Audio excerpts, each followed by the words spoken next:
ജന്മാദ്യസ്യേതൊന്നയാതിതരതച്ചാർത്തേഷ്വവിജ്ഞസ്വരാട് തേനേ ബ്രഹ്മഹൃദായ ആദികവേ മുഹ്യന്തി യത്സൂരയ തേജോ വാരിമൃതാം യഥാ വിനിമയോ യത്ര ത്രിസർഗോ മുഷാ ധാമ്നാസേന സദാ നിരസ്തകുഹകം സത്യം പരം ധീമഹി.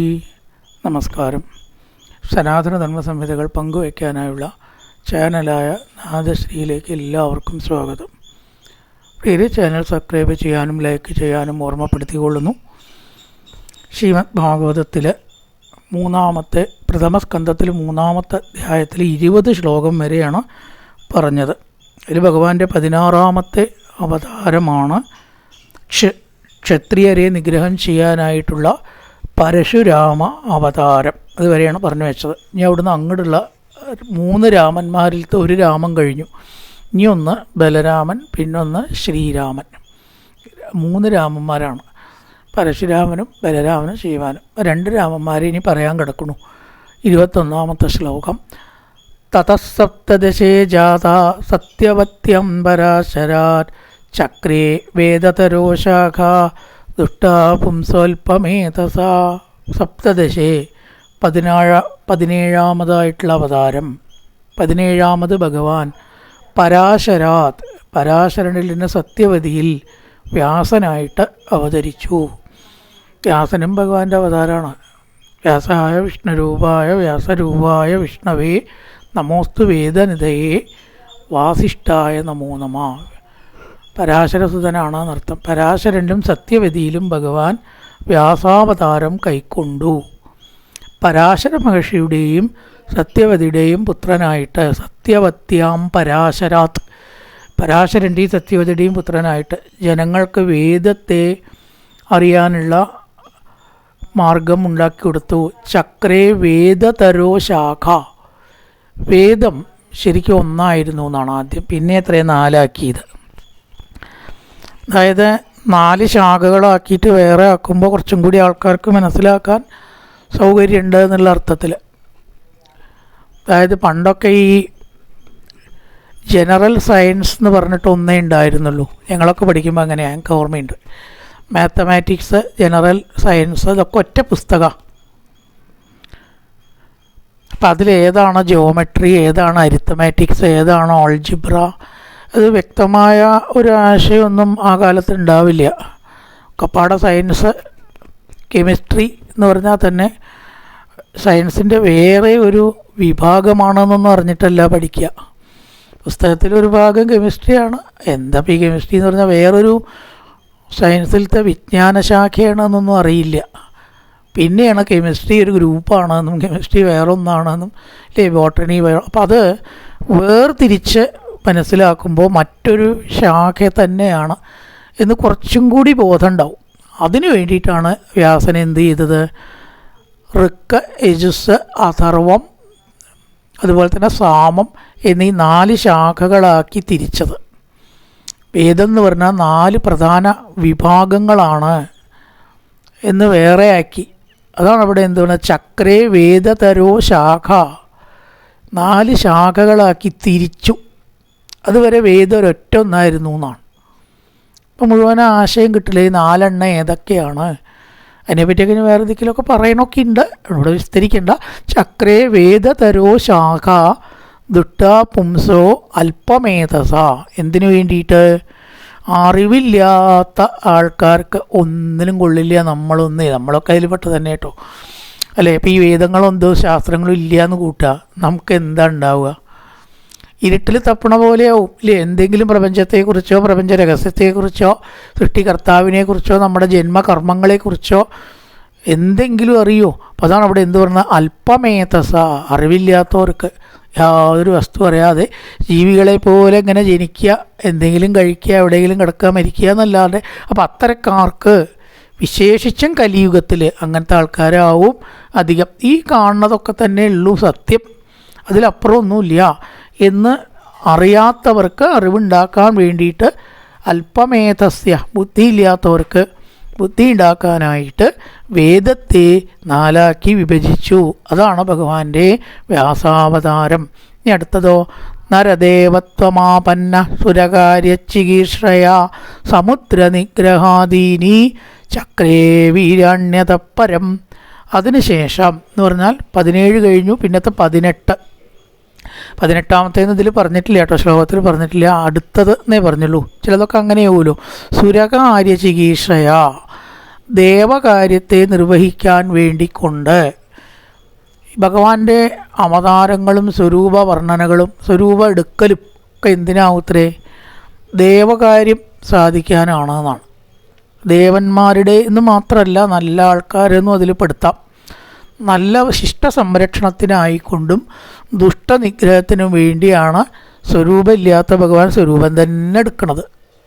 ദേവകാര്യ സമുദ്യത, ലളിതാ സഹസ്രനാമത്തിലുണ്ട് അതല്ലേ, ദേവകാര്യ സമുദ്യത.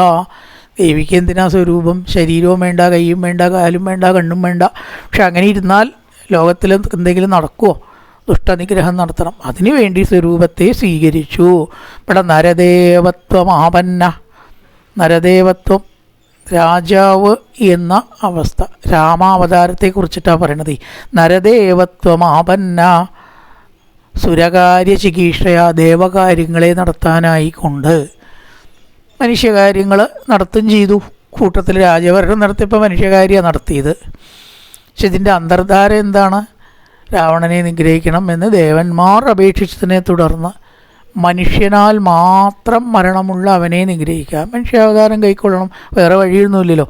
അതിനു വേണ്ടിക്കൊണ്ടാണ് സുരകാര്യ ചികീർഷയ, ദേവന്മാർക്ക് വേണ്ടി അവരാൽ പ്രാർത്ഥിക്കപ്പെട്ടിട്ട് ദേവന്മാരൊക്കെ വാനരന്മാരായിട്ട് അവതരിച്ചു എന്ന് പറയുന്നുണ്ടല്ലോ. നരദേവത്വമാപന്ന, ആപന്ന പ്രാപിച്ചു. ആപന്ന സുരകാര്യ ചികീർഷയ, ദേവന്മാരെ തൃപ്തിപ്പെടുത്താൻ വേണ്ടിയിട്ട്, അവരുടെ ആ കാര്യം നടത്തി കൊടുക്കാൻ വേണ്ടിയിട്ട് ചെയ്ത കാര്യങ്ങളൊക്കെ അത്ഭുതമല്ലേ.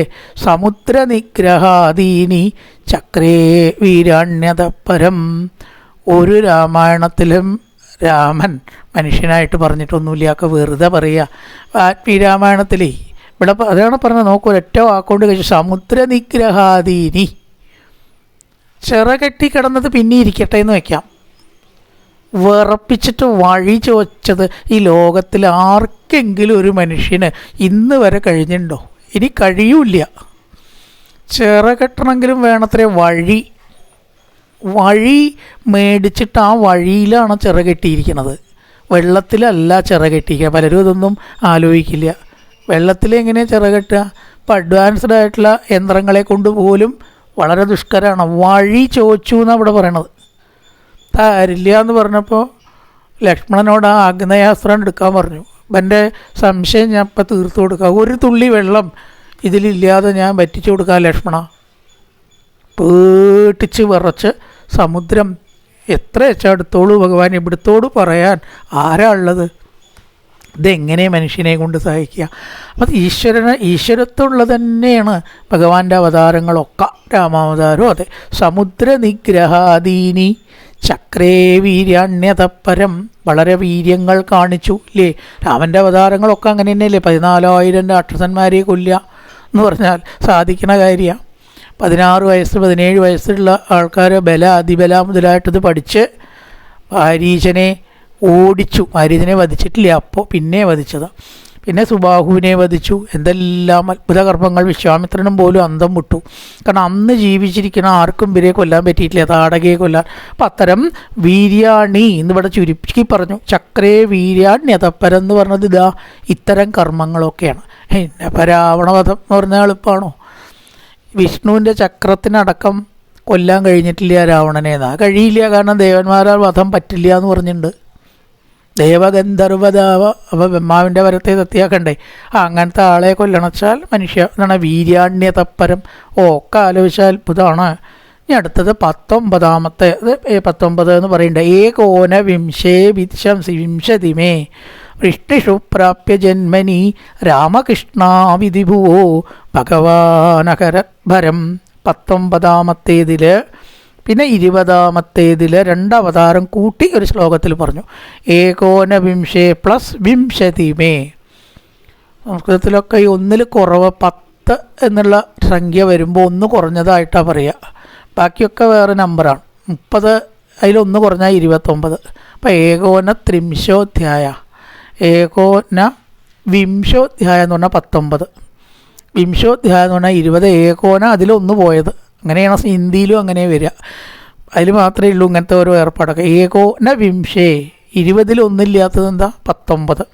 പിന്നെ വിംശതിമേ വൃഷ്ണിഷു പ്രാപ്യ ജന്മനി, വൃഷ്ണി വംശത്തിൽ ഭഗവാൻ കൃഷ്ണനായിട്ട് രാമനായിട്ട് അവതരിച്ചു. രാമകൃഷ്ണ വിധി ഭുവോ ഭഗവാൻ അഹരത് ഭരം, ഭൂമിയുടെ ഭാരത്തെ തീർത്തു. ആ കൃഷ്ണാവതാരത്തെ ഉണ്ടോ പറഞ്ഞ് അവസാനിക്കണു. അത് 90 അധ്യായത്തിൽ ഇതാ ഭാഗവത്ത് തന്നെ വർണ്ണിച്ചിട്ടുണ്ട്. ദശമസ്കന്ധത്തിൽ പറഞ്ഞ് മതിയാവാത്ത അവതാരം ഉണ്ടച്ചാത് കൃഷ്ണാവതാരേ ഉള്ളൂ എന്നാ പറഞ്ഞാൽ അവസാനിക്കില്ല. പിന്നെ ബലരാമനായിട്ടും അപാര മഹിമയോട് കൂടിയിട്ട് ഒപ്പം അവതരിച്ചു എന്നാണ്. കാരണം ഈ സീതയെ ഉപേക്ഷിക്കാൻ പറഞ്ഞപ്പോൾ ലക്ഷ്മണനും കൂടി അത് ഉൾക്കൊള്ളാൻ കഴിഞ്ഞില്ല എന്ന് പറയണം. എന്താ ഏട്ടാ ഇത് എന്ന് ചോദിക്കാൻ പറ്റൂല്ല. ഏട്ടനോട് മറുത്ത് പറയാൻ പാടുമോ? അടുത്ത അവതാരത്തിൽ ഞാൻ ഏട്ടനായിക്കോളാം, കൃഷ്ണൻ അനിയനായിക്കോളൂ, എനിക്ക് ചിലത് പറ്റില്ല കൃഷ്ണ എന്ന് പറയാലോ, എനിക്ക് വയ്യ ഇങ്ങനത്തെ ആൾക്കാരുടെ അനിയനാവാൻ എന്ന് പറഞ്ഞിട്ടാണത്ര. എന്നാൽ ഒരു കാര്യം ചെയ്യുക, അനന്തൻ ഏട്ടനായിട്ട് വരിക. അപ്പം മുഴുവനെ കൃഷ്ണനെ അനുസരിക്കേണ്ട, ഏട്ടനാകുമ്പോൾ ചെറിയൊരു അധികാരമൊക്കെ ഉണ്ടല്ലോ എന്നാണ് പറയുക. അപ്പോൾ ഏട്ടനായിട്ട് രാമകൃഷ്ണ വിധിഭുവോ ഭഗവാൻ അകരഭരം, കളങ്കയായിട്ടുള്ള സീതയെ ഉപേക്ഷിച്ചതിലുള്ള വൈമസ്യം കാരണമാണ് അടുത്ത ജന്മത്തിൽ ഏട്ടനാവാൻ അനന്തൻ അപേക്ഷിച്ചു എന്നാണ്. അങ്ങനെ ആയിക്കോട്ടെ, അതിനെന്താ വിരോധം എന്നും പറഞ്ഞത് ഭഗവാൻ അഹരത് ഭരം, ഭൂമി ഭാരത്തെ തീർത്തു. ആ കൃഷ്ണലീലകൾ ഗംഗാനദിയെ പോലും ചെറുതാക്കി എന്നാണ് പറയണത്. ആ നദിയൊന്നും കാര്യമില്ല. ഭഗവാന്റെ കഥ കേട്ട് മനസ്സ് ശുദ്ധാക്കണ ഒരാൾക്ക് എവിടെയും പോകണ്ട, അത്തരം മഹാത്മ്യമുള്ള ദശമസ്കന്ധ കഥകൾ എന്ന് പറഞ്ഞു. ഇനി അടുത്തത് 21-ാമത്തേണ്. തതക്കലോ സംപ്രവൃത്തേ സമ്മോഹായ സുരദിഷാം ബുദ്ധോ നാംന അജനസുതക്കീകടേഷു ഭവിഷ്യതി. കലിയുഗത്തിൽ ബുദ്ധാവതാരം. അപ്പോൾ ബുദ്ധനും ഭഗവാന്റെ അവതാരമാണ്. ഭാഗവത തത്വപ്രകാരം ബുദ്ധൻ അത് കപിലവാസ്തുവിൽ അവതരിച്ച ബുദ്ധനാവണം എന്നില്ല കേട്ടോ, അതാവണം എന്നില്ല എന്നാണ് പറയണത്. കലൗ സംപ്രവൃത്തെ, കലിയുഗത്തിൽ ദേവന്മാർ അജനസുതൻ എന്ന് പറഞ്ഞിട്ടുള്ള രാജാവിൻ്റെ പുത്രനായിട്ട് എന്നാണ് ഇവിടെ പറഞ്ഞത്. ശുദ്ധോദനൻ്റെ പുത്രനായിട്ടാണല്ലോ ചരിത്രത്തിലത്തെ ബുദ്ധനെ പറയണത്. ഇവിടെ അജനസുത, അജനൻ എന്ന് പറയുമ്പോൾ ഒരു സങ്കല്പ പേരാവാം. അതുകൊണ്ട് ഈ ബുദ്ധനാവണതിന് വിരോധമില്ല എന്ന് ചിലർ വാദിക്കുന്നു. കാരണം അതുവരേക്കുള്ള പല മതവിശ്വാസങ്ങൾക്കും ചില വ്യതിയാനങ്ങൾ വരുത്തിയിട്ടുള്ള അവതാരമാണ് ബുദ്ധാവതാരം എന്നാണ്. ഒരുപാട് കഥകളൊക്കെ ഉണ്ട്, കുറേ കാര്യങ്ങളുണ്ട്. അപ്പോൾ അതോട് സാധാരണ ധർമ്മങ്ങളിൽ നിന്ന് വിട്ടിട്ടുള്ളൊരു അവതാരമാണ് ബുദ്ധാവതാരം. കലവും സംപ്രവൃത്തി, കലിയുഗത്തിൽ അതേ പറ്റുള്ളൂ. സമ്മോഹായ സുരദിഷാം, ദേവന്മാരെ ഒരു പ്രകാരത്തിൽ അസുരന്മാരെ ഇല്ലാണ്ടാക്കാൻ. സുരദിഷാം സുരന്മാരെ ദേഷിക്കുന്നവർ. ബുദ്ധോ നാംന അജനസുത കീകടേഷു ഭവിഷ്യതി. ബുദ്ധാവതാരവും അഹിംസയാണ് അതിൻ്റെ പ്രധാന പ്രത്യേകത എന്ന് പറയാം. കീകടങ്ങളിൽ, ഇവിടെ കപിലവാസ്തു എന്ന് വ്യാഖ്യാനത്തിൽ പറഞ്ഞിട്ടുണ്ട് കേട്ടോ, ചിലരതിന് യോജിക്കണില്ല. കീകട രാജ്യങ്ങളിൽ കപിലവസ്തു എന്ന സ്ഥലത്തിൽ അജനൻ എന്ന രാജാവിൻ്റെ പുത്രനായിട്ട് ജനിച്ചു എന്നാണ് വ്യാഖ്യാതാവ് പറയണം. ഏതാ ശരിയെന്ന് ഇപ്പം നമുക്ക് എങ്ങനെ പറയാൻ പറ്റുക? അതിന് തർക്കിക്കാൻ പോണ്ട. അതായത് ഇതിലങ്ങനെ പറയണു, ബുദ്ധാവതാരം ഭഗവാന്റെ അവതാരമാണ്, 21-ാമത്തെ അവതാരം. ഇനി ഒന്നും കൂടിയേ ഉള്ളൂ.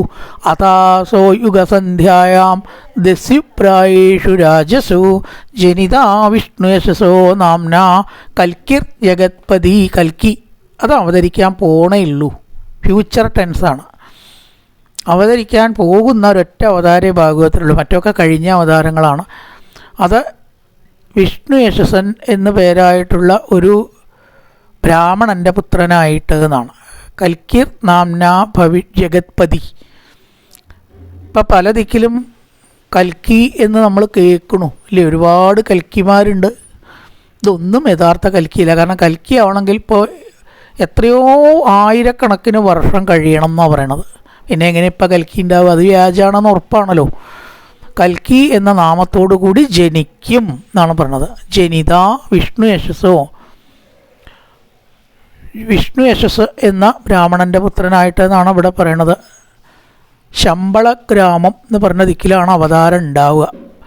ആ രൂപം തന്നെ എന്താ വെച്ചാൽ തലേക്കെട്ട് കെട്ടി കുതിരപ്പുറത്ത് കയറി വാള് കയ്യിൽ പിടിച്ചതാണ് ഖഡ്ഗി എന്ന് പറയാൻ കാരണം. കൽക്കി അല്ല, ശരിക്ക് ഖഡ്ഗിയാണ്. ഖഡ്ഗെന്ന് പറഞ്ഞാൽ വാള് കയ്യിലുള്ള ആളാണ് ഖഡ്ഗി, ചക്രം കയ്യിലുള്ള ആൾ ചക്രി, അങ്ങനെയാണല്ലോ. അപ്പോൾ ഖഡ്ഗി വാള് കയ്യിൽ പിടിച്ചിട്ട് കുതിരപ്പുറത്ത് കയറി ഈ പ്രപഞ്ചത്തെ മുഴുവനും തൻ്റെ ഉള്ളിലേക്ക് സംഹരിക്കുന്ന രൂപമാണ് കൽക്കി. യുഗസന്ധ്യായാം, യുഗാവസാനത്തിൽ അത് ഉണ്ടാവാൻ പോണു. ഇതാണ് 22 അവതാരങ്ങൾ. ഇനി അടുത്തതായിട്ട് അതിൻ്റെ പ്രാധാന്യമാണ്. അവതാരാഖ്യസംഖ്യേയ ഹരേ സപ്തനിധേർദ്വിജ യഥാവിദാസിനക്കല്യ സരസഹസ്രശ. ഇവിടെ പറയാണ് ഈ ഭഗവാന്റെ അവതാരങ്ങൾ 10 എന്ന് ചിലർ പറയുന്നു, 22 എന്ന് ചിലർ പറയുന്നു, 24 ഇനി അടുത്തൊരു വേറൊരു അധ്യായത്തിൽ പറയും. തൊട്ടടുത്ത അധ്യായമല്ല, ബ്രഹ്മാവ് നാരദന് പറഞ്ഞു കൊടുക്കുമ്പോൾ 24. ഇതെന്താ അതിങ്ങൊരു വ്യവസ്ഥ ഇല്ലാണ്ടേ? വ്യവസ്ഥ ഇല്ലാണ്ടേ എന്ന് പറഞ്ഞാൽ വ്യവസ്ഥ ഇല്ലാത്തത് വ്യവസ്ഥ ഇല്ലാതെ തന്നെയല്ലേ ആവുള്ളൂ. ഭഗവാന്റെ അവതാരങ്ങളെ സംഖ്യയിട്ട് നിയന്ത്രിക്കാൻ ആര് പുറപ്പെടുന്നുവോ അവനെപ്പോലെ വിട്ടി ഈ ലോകത്തിൽ വേറൊരാളില്ല എന്നാണ് പറയണത്. കാരണം അസംഖ്യേയ, ചിലതിങ്ങനെ എടുത്തു പറയുക എന്നല്ലാണ്ട് അനവധി അവതാരങ്ങളുണ്ട് ഭഗവാന്. നമ്മളൊക്കെ ഭഗവാന്റെ അവതാരമാണെന്നാണ് പറയണത്. നമ്മൾ മാത്രമല്ല, എറുമ്പിലും ഭഗവാന്റെ അവതാരാംശമുണ്ട്. എത്ര വരിയായിട്ടാണ് അവ ചിട്ടയോടുകൂടി സഞ്ചരിക്കുന്നത് ആലോചിച്ച് നോക്കൂ. നമുക്കും കൂടി ആ അച്ചടക്കമില്ല. 4 ആൾ കൂടിയാൽ അമ്പലത്തിൽ പ്രസാദം വാങ്ങുമ്പോൾ തിരക്കണോരാ നമ്മൾ. അപ്പോൾ ആ ബുദ്ധി അതിന് കൊടുക്കുന്നത് ഭഗവാന്റെ അവതാരാംശം അതിലുള്ളത് കൊണ്ടാണ്. അതേപോലെ ശ്വാക്കളിൽ ഈശ്വരാവതാരമുണ്ട്. മണം പിടിച്ച് ഏതൊരാളെ കാണുന്നു ശ്വാക്കൾ ഇല്ലേ? നമുക്ക് എന്തൊക്കെ പരിശോധനകളും തെളിവെടുപ്പുകളും വേണം ഒരു കുറ്റവാളിയെ കണ്ടുപിടിക്കാൻ. അപ്പോൾ അതിലും അവതാരാംശമുണ്ട്. വൃക്ഷങ്ങളിൽ അവതാരാംശമുണ്ട്, പക്ഷികളിൽ അവതാരാംശമുണ്ട്. കാരണം ഈ ഭൂമി വിട്ട് പറക്കാൻ കഴിയുക എന്ന് പറഞ്ഞാൽ പക്ഷികൾക്ക് മാത്രമേ പറ്റൂ. ഒരു വിഭാഗത്തിനെ പറ്റൂ, മറ്റുള്ളവർക്ക് പറക്കാൻ കഴിയില്ല. അപ്പം അത് ഈശ്വരൻ്റെ കഴിവാണ്. ചിറകടിച്ച് പറക്കണ്ടേ ആകാശത്തിൽ. അപ്പോൾ എല്ലാം അതാണ് ഗരുഡനെ നമ്മൾ വന്ദിക്കുന്നത്, അരയാലിനെ വന്ദിക്കുന്നത്, വൃക്ഷങ്ങളെ വന്ദിക്കുന്നത്. ഇതിൽ വലിയൊരു തത്വമുണ്ട്. അരയാലിനെ വന്ദിക്കുന്നു, ഗരുഡനെ നമ്മൾ വിഷ്ണുവാഹനായിട്ട് വന്ദിക്കുന്നു. എല്ലാ പക്ഷികളിലും എല്ലാ ജീവജാലങ്ങളിലും വൃക്ഷങ്ങളിലടക്കം ഈശ്വരാംശം ഉണ്ട്. കാരണം ഒരു ഭാഗത്ത് നിന്നിട്ട് വൃക്ഷങ്ങൾ അതിനു വേണ്ട ഭക്ഷണം അതിലുണ്ടാക്കുക, അത് അത്ഭുതമല്ലേ? ആലോചിച്ച് നോക്കൂ. നമുക്ക് എന്തെങ്കിലും കഴിക്കണം വെച്ചാൽ എത്ര കാര്യങ്ങൾ വേണം. ഗ്യാസ് വേണം, പാത്രങ്ങൾ വേണം, ഒരുപാട് വേണം, സമയം തികയില്ല, കുറേ വിഭവങ്ങൾ വേണം, ഇത് വാങ്ങിക്കൊണ്ടിരണം അല്ലേ? വലിയ ബുദ്ധിമുട്ടുണ്ട്. ഈ ശരീരത്തിനെ ഒന്ന് നിലനിർത്തണം വെച്ചാൽ എന്തെങ്കിലും 2-3 നേരം കഴിക്കണം വെച്ചാൽ എത്ര നേരം ഇടിച്ച് അരച്ച് പൊടിച്ച് കഷ്ടപ്പെടണം ആലോചിച്ച് നോക്കൂ. അയ്യോ ഗ്യാസ് കഴിഞ്ഞു, ഇനി എന്താ ചെയ്യുക? ഈ വൃക്ഷങ്ങൾക്ക് അങ്ങനെ യാതൊരു ചിന്തയില്ല. നോക്കൂ, ഒരു ഭാഗത്ത് നിൽക്കണു, സൂര്യപ്രകാശം കൊണ്ട് അതിന് വേണ്ട ഭക്ഷണം അതങ്ങനെ ഉണ്ടാക്കണം. അത്ഭുതമല്ലേ? അപ്പം അതിനകത്തൊരു ഈശ്വരശക്തി ഉണ്ട്. അതാണ് അവതാരാഖ്യസംഖ്യേയ. കൊണ്ട് തർക്കിക്കേണ്ട. 10 ബുദ്ധൻ അവതാരമാണോ വേറൊന്ന് അവതാരമാണോ ഇങ്ങനെ എന്നും തർക്കിക്കാൻ നിൽക്കണ്ട. എല്ലാതും അവതാരമാണ്. അവതാരാഖ്യസംഖ്യേയ, സംഖ്യയിട്ട് നിർണയിക്കാൻ കഴിയില്ല. ഹരേർ സപ്തനിധേർ ദ്വിജ.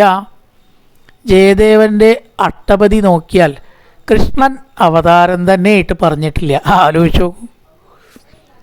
കൃഷ്ണൻ ഏറ്റവും പ്രധാന അവതാരമാണെന്ന് പല ദിക്കിലും പറഞ്ഞിരിക്കുന്നു. ജയദേവൻ്റെ അഷ്ടപതിയിൽ ദശാവതാരമാണ് ആദ്യത്തെ പ്രളയപയോധി ജലേന്ന്. അതിൽ കൃഷ്ണാവതാരം പറഞ്ഞിട്ടില്ല. ശ്രദ്ധിച്ചു നോക്കൂ. എന്താ കാരണം? അദ്ദേഹത്തിൻ്റെ അഭിപ്രായത്തിൽ കൃഷ്ണൻ ഈശ്വരനാണ്, എന്നിട്ട് ബാക്കിയുള്ളതാണ് അവതാരം എന്നാണ്. അദ്ദേഹത്തിന് അങ്ങനെയാണ് പറയാൻ തോന്നിയത്. കൃഷ്ണൻ ഈശ്വരനാവുമ്പോൾ പിന്നെ എങ്ങനെയാണ് അവതരിക്കുക? അദ്ദേഹത്തിൻ്റെ ന്യായം അങ്ങനെയാണ്. കൃഷ്ണനെ അവതരിച്ചിട്ടുമില്ല. കൃഷ്ണൻ ബാക്കിയുള്ളതൊക്കെ ആയിട്ട് അവതരിച്ചതുകൊണ്ട് കൃഷ്ണാവതാരത്തെ പറഞ്ഞിട്ടില്ല. മൊത്തം അഷ്ടപതി 24 പദം മുഴുവൻ കൃഷ്ണനെക്കുറിച്ചാണ്.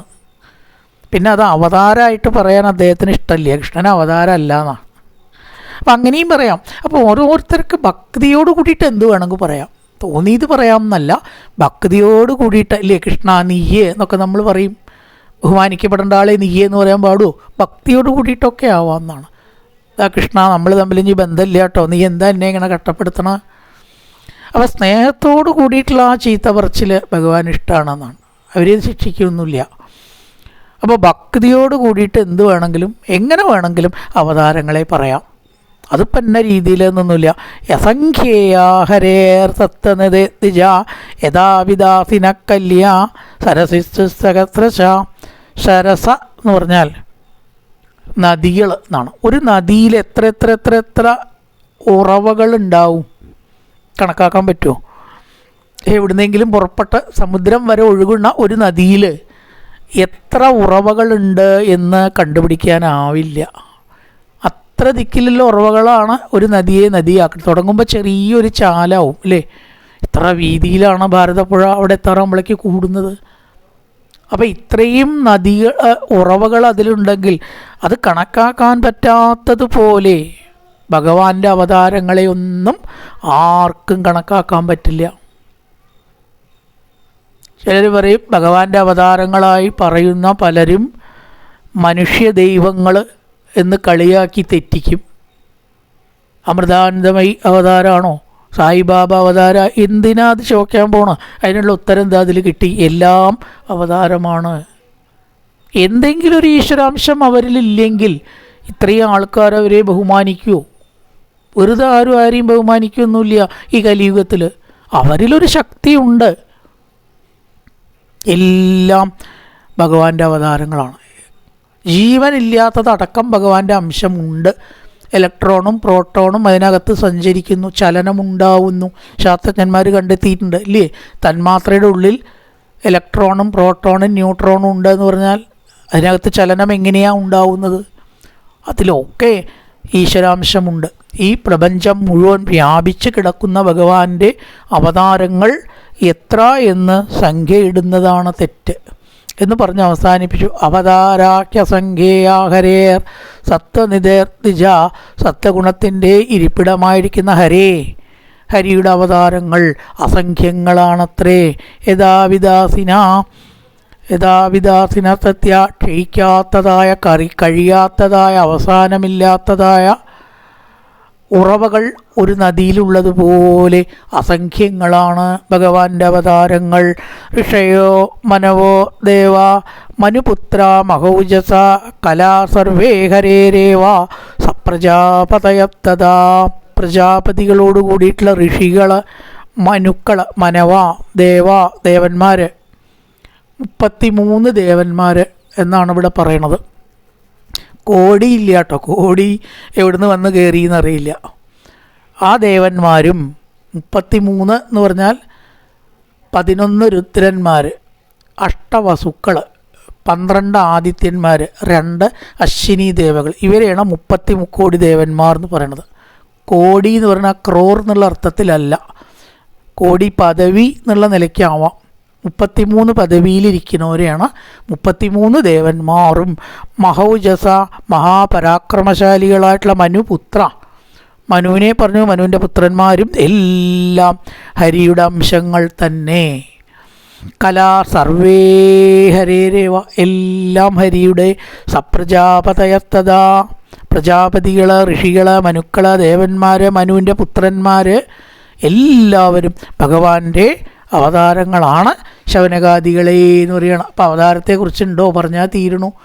ഇത് പറയണം. ഏതേചംച കലാപുംസ കൃഷ്ണസ്തു ഭഗവാൻ സ്വയം ഇന്ദ്രാരിവ്യാകുലം ലോകം വിടയന്തി യുഗേ യുഗേ. ഭാഗവതത്തിൻ്റെ അഭിപ്രായത്തിൽ കൃഷ്ണ അവതാരത്തിന് ഒരു പ്രത്യേകതയുണ്ട്. അതെന്താണ്? എല്ലാം അംശങ്ങളാണെങ്കിൽ കൃഷ്ണൻ ഭഗവാൻ സ്വയം തന്നെയാണ്. കൃഷ്ണനും വിഷ്ണുവും രണ്ടല്ല എന്നർത്ഥം. കൃഷ്ണസ്തു ഭഗവാൻ സ്വയം ഏതേ ചംസകലപുംസ, എല്ലാം അംശാവതാരമാണെങ്കിൽ കൃഷ്ണസ്തു ഭഗവാൻ സ്വയം, കൃഷ്ണൻ അംശമല്ല. ആണ് നാരായണീയക്കാരൻ പൂർണ്ണ പുണ്യാവതാരം, പൂർണ്ണമായിട്ടുള്ള അവതാരമാണ് ഗുരുവായൂരപ്പൻ. അവിടെ വിഷ്ണു ഉണ്ട് എന്ന് തന്നെയാണ് പറയുന്നത്. പൂർണ്ണ പുണ്യാവതാരം കൃഷ്ണസ്തു ഭഗവാൻ സ്വയം ഇന്ദ്രാരിവ്യാകുലൻ ലോകം വിടയന്തി യുഗേ യുഗേ. ഇന്ദ്രശത്രുക്കളാൽ വ്യാകുലമായ ദേവലോകത്തെ, ഇന്ദ്രലോകത്താൽ വ്യാകുലമായ ലോകത്തെ രക്ഷിക്കുന്നു. ഇന്ദ്രശത്രു ദേവന്മാർ, അസുരന്മാർ, ഇന്ദ്രശത്രു അസുരന്മാർ. അസുരന്മാരാൽ പീഡിപ്പിക്കപ്പെടുന്ന ലോകത്തെ ശ്രീകൃഷ്ണനായി അവതരിച്ച് ഇന്ദ്രാരി വ്യാകുലം, ഇന്ദ്രാരി അസുരന്മാർ, ഇന്ദ്രൻ്റെ ശത്രു അസുരന്മാരാവും. വ്യാകുലം ബുദ്ധിമുട്ടിക്കപ്പെടുന്ന ലോകത്തെ ഇന്ദ്രശത്രുക്കളായ അസുരന്മാരാൽ ദ്രോഹിക്കപ്പെടുന്ന ലോകരക്ഷയ്ക്കായിക്കൊണ്ട് ഭഗവാൻ കൃഷ്ണനായിട്ട് അവതരിച്ചു. അത് പൂർണ്ണാവതാരം തന്നെ. യുഗേ യുഗേ, എല്ലാ യുഗത്തിലും പലതരത്തിലുള്ള അവതാരങ്ങൾ ഭഗവാൻ സ്വീകരിച്ചു. കൃഷ്ണാവതാരമാവട്ടെ പൂർണ്ണാവതാരം ആണ്. ഇനി എന്തിനാണ് ഈ അവതാര പ്രസ്താവന? അത് പറയണം. ജന്മഗുഹ്യം ഭഗവതോ ഏതത് പ്രയതോ നര സായം പ്രാതർഗണൻ ഭക്തിയാ ദുഃഖഗ്രാമാൻ വിമുച്യതേ. ഈ അവതാരങ്ങളെ ജന്മഗുഹ്യങ്ങൾ, ഭഗവാന്റെ ജന്മകർമ്മങ്ങൾ ഏതൊരാൾ ത്രികാലങ്ങളിലും പ്രാതക്കാലത്ത് വിശേഷിച്ചും കീർത്തനം ചെയ്യുന്നുവോ അവൻ ദുഃഖസമൂഹങ്ങളിൽ നിന്ന് മോചിക്കപ്പെടുന്നു. വെറുതെ ഇല്ല. ജന്മഗുഹ്യം ഭഗവതോ ലേ ജന്മകർമ്മജമേ ദിവ്യം ഏവം മാമ്പേത്തി പാണ്ഡവ. അർജുനന് ഗീതയിൽ ഭഗവാൻ ഉപദേശിച്ചു കൊടുത്തു, എൻ്റെ ജന്മകർമ്മങ്ങളെ ഏതൊരാൾ കീർത്തിക്കുന്നുവോ അർജുന അവൻ സർവപാപത്തിൽ നിന്നും മോചിക്കപ്പെടുന്നു. ജന്മഗുഹ്യം ഭഗവതോയ ഏതത് പ്രയതോ നര. പ്രയതോ നര എന്ന് പറഞ്ഞാൽ ഏത് കാലത്ത്, പ്രയതോ അത് മായ എന്നർത്ഥം. പ്രയതോ മാലിന്യങ്ങളില്ലാത്ത കീർത്തിക്കുന്ന സ്ഥലത്ത് മുഴുവൻ ശുദ്ധി ഉണ്ടാവുന്ന. ശരകഥ എവിടെയൊക്കെ കീർത്തിക്കപ്പെടുന്നു ആ പ്രദേശവും ആ അന്തരീക്ഷവും ശുദ്ധാവും. പുണ്യാഹം തളിച്ചാൽ ആ വെള്ളം തട്ടി തിക്കിൽ മാത്രം ശുദ്ധാവുമെന്ന് നമ്മൾ പറയണം. അതൊരു വിശ്വാസമാണ്. പക്ഷേ ഈശ്വരകഥയാകുന്ന തരംഗങ്ങൾ കേൾക്കാനും കൊള്ളാനും ആ മൺതരി അണച്ചാൽ മൺതരി, ചുമര അണച്ചാൽ ചുമര്, മേശ അണച്ചാൽ മേശ, നിലം അണച്ചാൽ നിലം, അതിന് പുണ്യം ചെയ്യണമെന്നാണ് പറയണം. എന്നാലേ എത്രേ ഈ തരംഗം അവിടെ തട്ടാൻ ഭാഗ്യം ഉണ്ടാവുള്ളൂ. അല്ലെങ്കിൽ അതിനുള്ള യോഗം വരില്ല. അതാണ് പ്രയത. വളരെ ശുദ്ധമായിട്ടുള്ള ഈശ്വരകഥകൾ 3 ലോകത്തെയും ശുദ്ധീകരിക്കും. പുണ്യാഹം തളിച്ചാൽ അവിടെ മാത്രമേ ശുദ്ധമുള്ളൂ. അതന്നെ നമ്മുടെ വിശ്വാസമാണ് അല്ലേ. വാസ്തവത്തിൽ ഈശ്വരകഥ എവിടെയൊക്കെ ചെന്ന് തട്ടുന്നുവോ അവിടെ മുഴുവൻ ശുദ്ധാവും. പേതാ വലിയ പുണ്യാഹം. അതാണ് ഇവിടെ പറഞ്ഞത്. പ്രയതോ ശുദ്ധമായ ഈശ്വരകഥ, ചേർക്കലുകളില്ലാത്ത ഹരികഥ ഏതൊരാൾ കേൾക്കുന്നുണ്ടോ. 10 അവതാരങ്ങളെക്കുറിച്ച് ചുരുക്കിയ ശ്ലോകങ്ങളുണ്ട് അല്ലേ. അവതാരം 10 അല്ല എന്നിപ്പോൾ ഇവിടെ പറഞ്ഞു. പക്ഷേ ഒരു ശ്ലോകത്തിൽ നിൽക്കുന്നത് ജനാർദ്ദനം, കേശവം, മാധവം, ശ്രീശം, വാമനം. അത് എല്ലാ പ്രഭാതത്തിലോ അല്ലെങ്കിൽ ഏതെങ്കിലും സമയത്തായാലും കുഴപ്പമില്ല, ദിവസവും കീർത്തിച്ചാൽ അവന് ദുഃഖം ഉണ്ടാവില്ല എന്നാണ് അവിടെ പറഞ്ഞത്. ജന്മഗുഹ്യം ഭഗവതോയ ഏതത് പ്രയതോദന, ശുദ്ധമായ ഹരികഥ അല്ലേ. അത് ചളിച്ച സ്ഥലത്ത് മുഴുവൻ ശുദ്ധാവും. സായം പ്രാതർഗൃണൻ, വൈകുന്നേരം, രാവിലെ, അതേപോലെ ഉച്ചയ്ക്ക് 3 നേരം ഭക്തിയോടുകൂടി കീർത്തിക്കുന്നവർ സർവ്വ ദുഃഖങ്ങളിൽ നിന്നും മോചനം നേടുന്നു എന്നങ്ങനെ പറഞ്ഞു. ഏതത് രൂപം ഭഗവതോ കരൂപസ്യ ചിദാത്മന. രൂപമില്ലാത്ത ഭഗവാൻ, ഹരൂപസ്യ രൂപമില്ലാത്ത, എടുത്തു. രൂപമില്ലാത്ത ഭഗവാൻ എടുത്തതായ ഈ രൂപങ്ങളെ ഏതൊരാൾ ചിന്തിക്കുന്നുവോ മായാഗുണ വിരചിതം മഹദാദിവിരാത്മനി, മഹത്തുക്കളായിട്ടുള്ളവയാൽ ആത്മാവിൽ ഈ രൂപം കൽപ്പിക്കപ്പെട്ടതാണ് എന്നും കൂടി പറഞ്ഞു. മായ കൊണ്ടാണ് ഈ അവതാരങ്ങളൊക്കെ സങ്കല്പിക്കുന്നത് കേട്ടോ. യഥാർത്ഥത്തിൽ ഭഗവാൻ ഈ രൂപം ആയിത്തീർന്നിട്ടൊന്നുമില്ല എന്നും പറയണു. അവിടെ ലേശൊരു വൈരുദ്ധ്യമുണ്ട്. ഇതൊക്കെ ആയി എന്നും പറയുക, ഇതൊക്കെ ആയിട്ടില്ല എന്നും പറയുക. എന്താ അങ്ങനെ? സത്യത്തിൽ ഭഗവാൻ ഒരു സ്വരൂപവും ഇല്ല. പിന്നെ എങ്ങനെ അവതാരം എടുക്കുക, ജന്മം എടുക്കുക?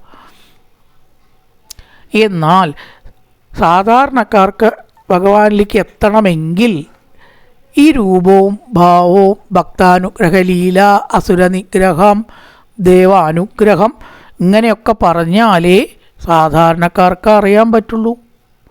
അപ്പം മായ കൊണ്ട് കൽപ്പിക്കപ്പെട്ടതാണ് എന്നും പറഞ്ഞ് അത്രയും ഭാഗമാണ് അവസാനിപ്പിച്ചു. ബാക്കി അടുത്ത ഭാഗം. കായേന വാചാ മനസേന്ദ്രിയർവാ വിദ്യാത്മനാ വാ പ്രകൃതി സ്വഭാവാൻ കരോതി യദ്യസ്തകലം പരസ്മൈ നാരായണായേതി സമർപ്പയാമി. ഓം പൂർണ്ണമദ പൂർണ്ണമിദം പൂർണ്ണാത് പൂർണ്ണമുദച്യതേ പൂർണ്ണസ്യ പൂർണ്ണമാദായ പൂർണ്ണമേവാവശിഷ്യതേ. ഓം ശാന്തി ശാന്തി ശാന്തി. ഹരി ഓം ശ്രീ ഗുരുഭ്യോ നമഃ. ഹരി ഓം.